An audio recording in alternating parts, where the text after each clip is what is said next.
कर रहे हैं कि संसार का किया हुआ कर रहे हैं, इस बात पे विचार करना चाहिए। तो प्रेमियों ने मानो तन हमको परमात्मा की दया कृपा से मिला है। हम इसको सोच बैठे हैं कि ये तो हमेशा के लिए मिला। किसी से पूछो कि तुम कब जाना चाहते, तो कहते वहां जाने की बात मत करो, हम तो यहाँ रहने के लिए आए। लेकिन उसके यहाँ हर चीज निश्चित है, उसके यहाँ सब निश्चित है। तो ये मत सोचो कि हम वृद्धावस्था में ही भगवान के घर जाएंगे। भाई जवानी में भी जा सकते हैं, बालापन में भी जा सकते हैं, कभी भी जा सकते हैं, वो ठिकाना नहीं है। मौत जो है वो 24 घंटे गुरु महाराज कहते हैं कि चाहे बच्चा हो, कोई जवान हो, कोई बूढ़ा हो, सबके पीछे, सबका पीछा कर रही है। और वहां से फरमान आ जाता है तो उसको तुरंत लेके और चली जाती है। तो प्रेमियों जी बताओ, हमको वृद्धावस्था में नाम लेना चाहिए कि जवानी अवस्था में लेना चाहिए? जवानी में ही रहना चाहिए। भाई जवानी में 5 साल का ध्रुव अपनी माँ के कहने से तपस्या करने जंगल में चला गया। बताइए, 5 साल का था। आजकल 5 साल के बच्चों से कहो तो वो मोबाइल देख रहे हैं, सही मोबाइल देख रहे हैं। तो उनको जैसी माँ हो गई और वैसे ही बच्चे हो गए। जब माँ में खुद ज्ञान नहीं है तो बच्चों को क्या ज्ञान देगी? तो प्रेमियों, जब 5 साल का ध्रुव जंगल में जाके तपस्या कर सकता है और परमात्मा से मिल सकता है, तो हम लोग इतने बड़े हो गए, हम लोग करेंगे तो क्या हमको परमात्मा नहीं मिलेगा? मिलेगा। तो प्रेमियों, हमको विचार करना चाहिए कि सोते सोते में निकली गई सारी जिंदगी, सोते सोते में निकली गई सारी जिंदगी, सोते सोते में निकली गई सारी जिंदगी, सोते सोते में निकली गई सारी जिंदगी, सारी जिंदगी मेरी, सारी जिंदगी सोते सोते में निकली गई सारी जिंदगी। सोते सोते मतलब ज्ञान नहीं हुआ तो सोना ही हुआ। अगर हमको गुरु का ज्ञान नहीं हुआ तो वो सोना ही हुआ। जिस दिन से जीव को परमात्मा से मिलन होता है, उस दिन से जीव का मन संसार में मिल जाता है।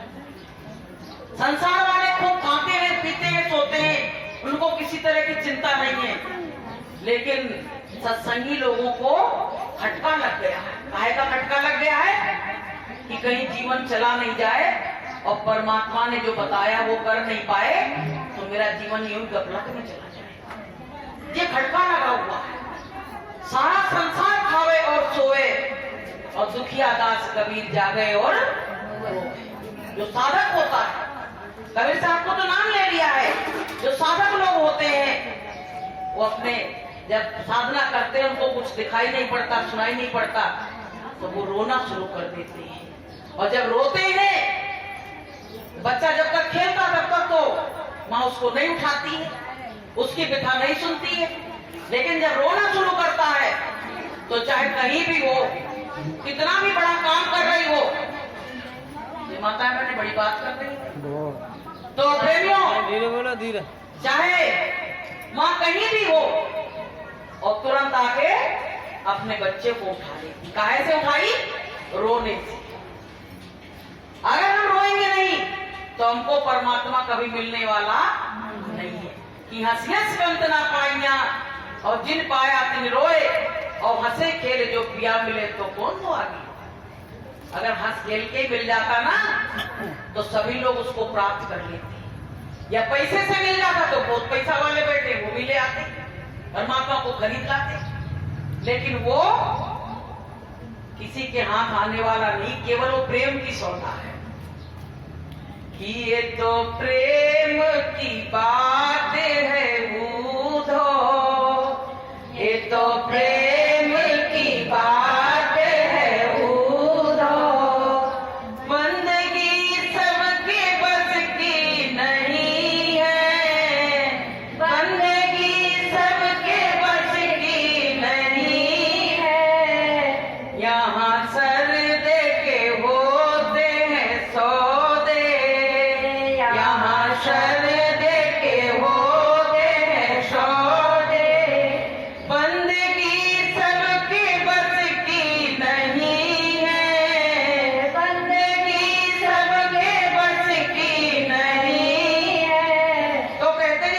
की बात है।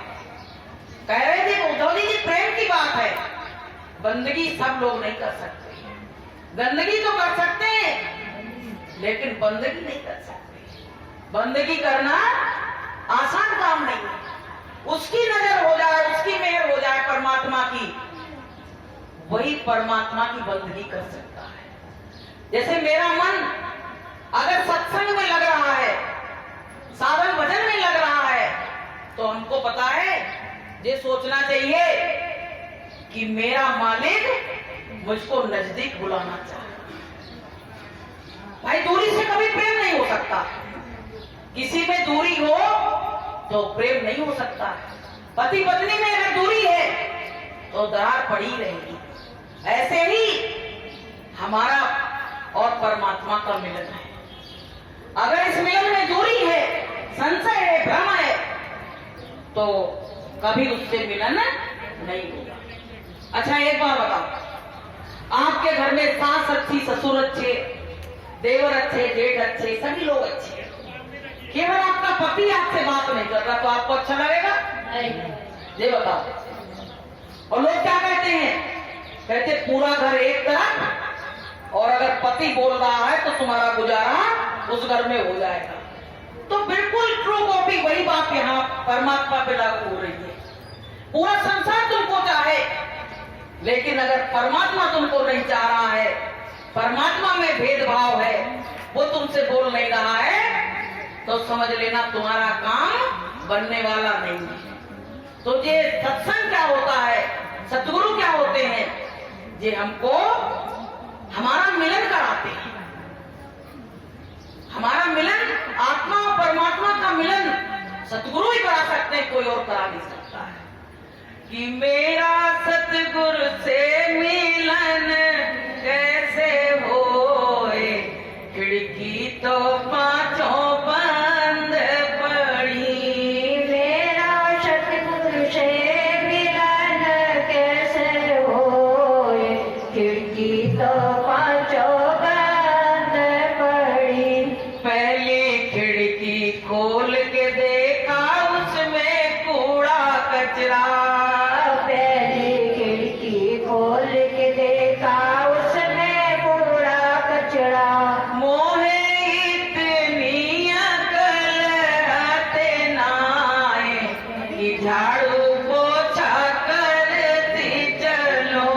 मोरे इतनी अकल हटनाए, के झाड़ू पोछा करती चलो। मेरे मालिक से मिलन कैसे होए, खिड़की तो पांचों बंद पड़ी।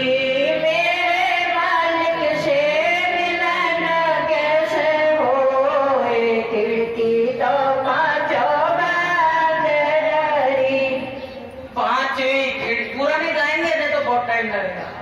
पांचवी खिड़की खोल के देखा, उसमें सतगुरु बैठे। पांचवी खिड़की खोल के देखा, उसमें सतगुरु बैठे। मोहे इतनी अकल आते नाए, कि दर्शन करती चलो। मोए इतनी अकल हटनाए, कि दर्शन करती चलो। मेरे मालिक से मिलन कैसे होए, खिड़की तो पांचों बंद पड़ी। मेरे मालिक से मिलन कैसे होए, खिड़की तो पांचों बंद पड़ी। सारी खिड़कियां बंद हैं, परमात्मा मिलेगा कहां से? वैसे झांकोगे, क्योंकि हमारे अंदर विषय विकार इतने भरे हुए हैं कि सारी खिड़कियां बंद हो चुकी हैं, दिख नहीं रही है। अब सफाई कहां से होगी? सफाई होगी सत्संग में आने से। और सत्संग में आने के बाद यहाँ बतरा रही हो बेटी, तो भैया कहां से हो? और कुछ सो गए, अब कैसे सफाई होगी? कि आए थे सत्संग में और गए नींद में सोए, और पारस पे पर्दा पड़ा किस विधे हो। भैया पारस पत्थर कहते लोहे से छुआ दो सोना बन जाता है, लेकिन बीच में अगर कपड़ा डाल के छुआओगे ना तो कभी सोना नहीं बन पाएगा। तो भैया यहाँ आए हो तो सजग होके, इतना खा लेती कि बैठे ही नहीं जाता, सोएंगी तो वही। देखो सत्संग क्या है, जब तुम सत्यनारायण की कथा कराती हो ना तो व्रत रखती भी नहीं रखती हो, तो जिस दिन सत्संग हुआ करे उस दिन स्वल्पाहार किया करो। उस दिन कहा करो मेरा व्रत है, हम आज सत्संग में जाएंगे। अगर हम ज्यादा खा लेंगे तो वहां बैठ नहीं पाएंगे, और वही टाइम सत्संग का और वही आप लोगों के भोजन करने का टाइम। तो भैया कैसे बैठा जाए, जमाई आ रही है कस कस के। तो प्रेमियों ये फॉर्मेलिटी हो गई। अगर हम हल्का आहार करेंगे तो हमको नींद नहीं आएगी। जब सत्संग होता है जिस दिन, हम अपनी बात बता रहे हैं, उस दिन हम भोजन नहीं करते हैं, यहाँ से जाने के बाद भोजन करते हैं, थोड़ा सा हल्का नाश्ता वगैरह ले लेते हैं। क्या किया जाए भाई, ये भी एक तपस्या है। तपस्या करोगे तो फल मिलेगा, तपस्या नहीं करोगे इस पेट को भरते रहो, जाने कितना भर डाला इसमें, और वो खाली का खाली, वो खाली का खाली। इसी बात पे मुझे आपको एक कहानी सुनाई दे रहे। एक बार क्या हुआ, एक राजा के यहाँ एक बकरा था, तो उसका कभी पेट ही नहीं भरता था। बहुत परेशान राजा होकर उसका पेट नहीं भर पा रहा। तो राजा ने कहीं ऐलान करवाया पूरे में, बोले जो इस बकरे का पेट भर देगा उसको मैं आधा राज्य दे दूंगा। आप सब कहने लगे बकरे का पेट भरने क्या है, घास फूस काट लाएंगे खिला देंगे, बकरे का पेट भर जाएगा। अब भैया बकरा बड़ा विचित्र था, कितने लोग उस बकरा को ले गए, सुबह ले गए और 4 बजे वापसी। राजा कहता 4 बजे वापस कर जाना, और पेट भरे। जैसे राजा घास डाले बकरा तुरंत लपक के खाने लगे। बोले तुम यही पेट भर के लाए हो, उसका तो पेट नहीं भरा, अगर भरा होता तो घास क्यों खाता। बोले हमने तो इतना भरा, लेकिन वहां तो खाई नहीं रहे, यहाँ आके फिर खाने लगा।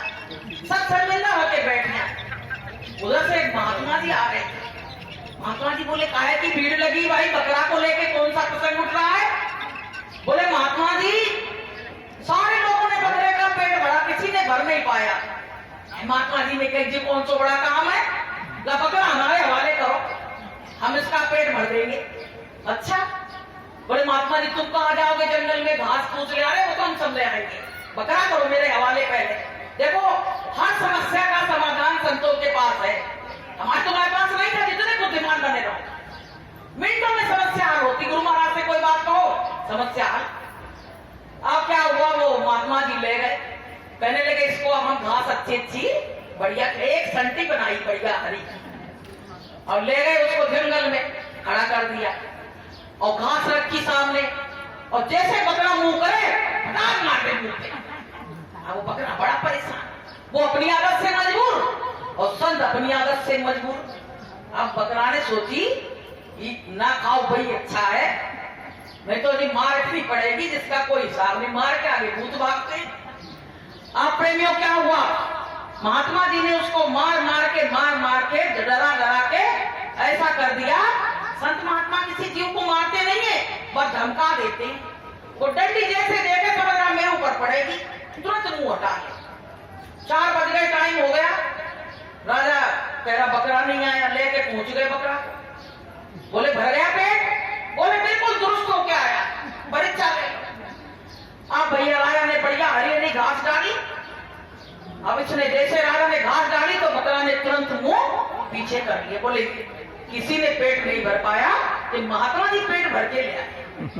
बोले महात्मा जी ने सही पेट भरा, अब क्या होना चाहिए। बोले आधा राज कहा है भाई तो देंगे। तो प्रेमियों वो बकरा कौन था, वो हमारा मन था, ये कभी तृप्त नहीं होता, कभी भी आज तक तृप्त नहीं हुआ। जैसे आपने आज कुछ बना लिया खा लिया तो तुरंत वो मन तुमसे बदल के हाल कर देगा कि आज तो ये खाया कल तो ये वाली चीज खाएंगे, आज दाल खाई तो कल कड़ी खाएंगे, यही होगा। होता है कि नहीं होता है। तो इस मन को कोई तृप्त कर सकता है तो कोई संत महात्मा सकते हैं, वरना किसी में ताकत नहीं है। गुरु महाराज क्या कहते हैं, जे मन तुम्हारा जो है जैसे समुद्र में लहरें उठती हैं, इसी तरह से तुम्हारे मन में ये लहरें उठाता रहे, हर समय तरंगे उठती रहती हैं, विचारों की, भावनाओं की हर समय तरंगे उठती रहती हैं। तो ये तरंगे कैसे धीरे धीरे कम होंगी, ये परमात्मा की दया से ये तरंगे एक दिन कम हो जाएंगी, लहरें आना बंद हो जाएंगे, तमाम तरह के विचार आना बंद हो जाएंगे। जब वो मन एकत्र हो जाएगा, एकाग्र हो जाएगा, तब हमको परमात्मा के घर का रास्ता दिखाई पड़ेगा, वरना दिखाई नहीं पड़ेगा। जैसे कोई भरी बाल्टी पानी की है, उसमें कोई तिनका गिर गया और उसका पानी हिल रहा है, तो उस तिनके को आप निकाल पाओगे नहीं। जब तक वो स्थिर नहीं होगा तब तक उस तिनके को आप निकाल नहीं सकते हो। ऐसे ही जब मन मेरा स्थिर नहीं होगा तब तक हम परमात्मा से मिलन हम बैठे तो सत्संग में, पता सत्संग में थोड़ी बैठे, जहां मेरा मन जा रहा है वहीं बैठे, वहीं बैठे। एक बार एक व्यक्ति, दो भाई थे, तो एक तो कहने लगा हम तो जाएंगे पिक्चर में, दूसरा बोला हम सत्संग में जाएंगे। अब प्रेमियों क्या किया इन्होंने कि जो पिक्चर की बात करके उसके दोस्त खींच ले गए, तो उसका मन लगा था सत्संग में, और जो वहां गया था सत्संग में उसका मन वहां लगा था। तो प्रेमियों क्या हुआ, अचानक में दोनों की मौत हो गई। अब वो लेने आए हम लोग, तो जो पिक्चर में गया था उसको तो स्वर्ग लेके जा रहे, और जो सत्संग में गया था, जा रहा था, रास्ते में था, तो उसको यमदूत पकड़े लिए जा रहे। बोले क्यों, ऐसा क्यों, हम तो अच्छी जगह जा रहे थे। बोले तुम तन से जा रहे थे पर तुम्हारा मन तो वहां पिक्चर में रखा था, मन तो तुम्हारा वहां रखा था, और ये गया जरूर था जबरदस्ती से, पर इसका मन वहां सत्संग में लगा था। तो प्रेमियों, ये सब की मन के हारे हार है, मन के जीते जीत। तो प्रेमियों, हमको तुमको यहाँ आए तो मन से आओ, तन से तो आए ही हो, लेकिन मन से आओगे तब आपका काम बनेगा। तो प्रेमियों, मन हमारा कैसे शांत होगा, जैसे बगड़े का मन उस महात्मा जी ने शांत कर दिया, ऐसे ही हमारा मन भी हमारे गुरु महाराज एक ना एक दिन जरूर शांत कर देंगे और अपने चरणों में लगा लेंगे। बोलिए प्रेम से।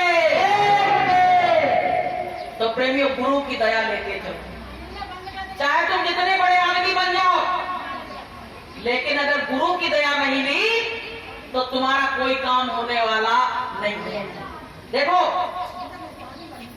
ये मान, बड़ाई, प्रतिष्ठा, रुपया, पैसा, मकान, ये सब कोई ले गया आज तक या कोई ले जाएगा, कोई है व्यवस्था, कोई व्यवस्था नहीं है। तो प्रेमियों, जब व्यवस्था नहीं है तो इससे थोड़ा मन हटा दो, हटा दो।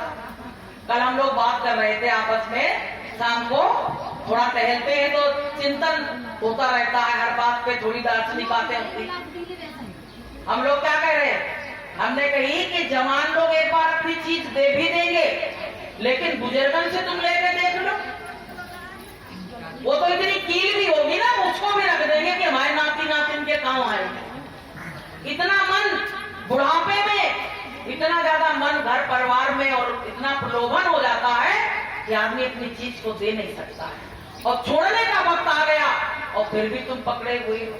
तो प्रेमियों, हमको धीरे धीरे इन बंधनों से कैसे छुटकारा मिलेगा, कैसे क्या होगा, यही समझ में नहीं आ रही है कि मालिक इन बंधनों से कैसे मुक्त कराओगे।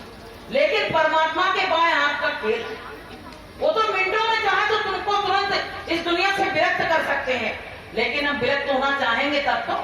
गुरु महाराज कहते थे कि बच्चों, अगर हम तुम्हारा घर जबरदस्ती से छुड़ा दें तो तुम हमको ही गाली देने लगोगे।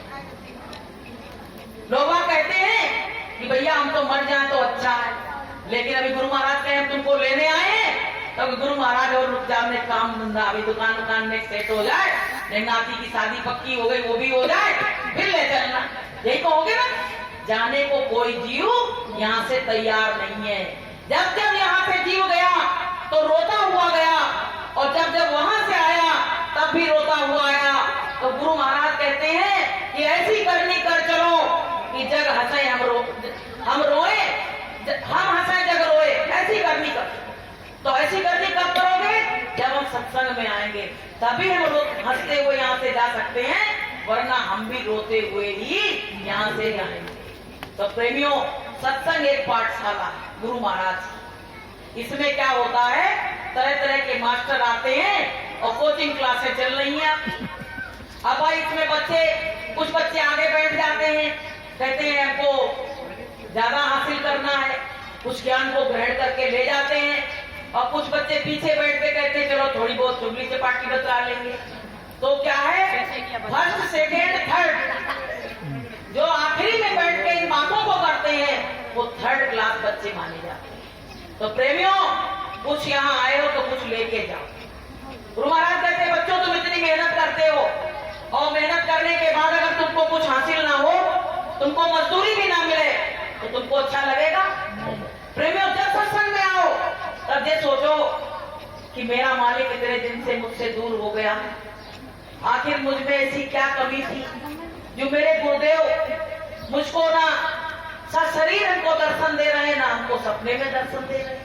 इस बात पर विचार करना चाहिए कि आखिर क्या गलती हो गई, हम इस काबिल नहीं बचे।